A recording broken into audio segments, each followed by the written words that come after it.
여러 가지 방식으로 있어요. 있을 수 없는 일들이 생겨. 때로 우리가 성경을 읽다 보면 동화 속에 나오는 얘기 같은 게 나타나. 현실적으로는 불가능한 일들이야. 근데 그게 이루어지고 있어. 그 말은 무슨 말일까? 에이, 거짓말이야. 에이, 동화 속에 나온 얘기 아니야? 저 소리 들으려고 내가 여기 왔어? 이런 생각이 들 정도예요. 왜냐면 너무나도 황당하니까.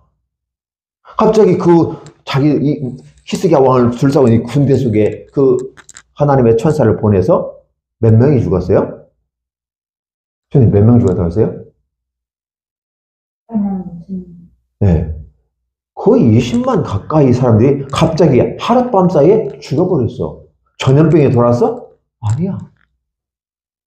전염병인지 뭔지는 모르겠지만 그냥 죽음의 천사가 쫙 지나가 버리니까 그냥 다들 소장이 된 거예요.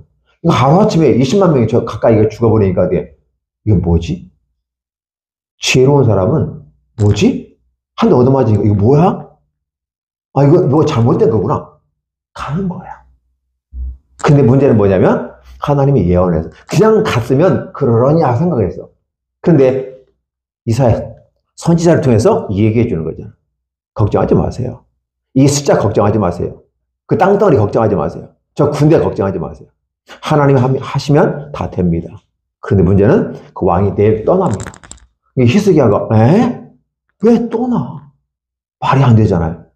말이 안 되는 곳을 한단 말이에요. 근데 그 다음날 보니까 그런 일이 벌어지고 왕은 떠났어. 재밌는 건 한 가지 기억해 주세요. 갑자기 20만 명에 가까운 사람이 다 죽었잖아요. 그래서 충격을 먹어가지고 갔어. 충격이 어느 정도 충격이냐면 우리가 상상할 수 없는 충격인 것 같아. 가지고 전쟁에서 어떻게 보면 패배한 것처럼 느껴지고 패잔병처럼 갔어요. 그러다 보니까 그 아들들이 그 아버지를 죽여버려. 그리고 도망가 버려. 이게 있을 수 없는 일들인데 왜 그랬을까?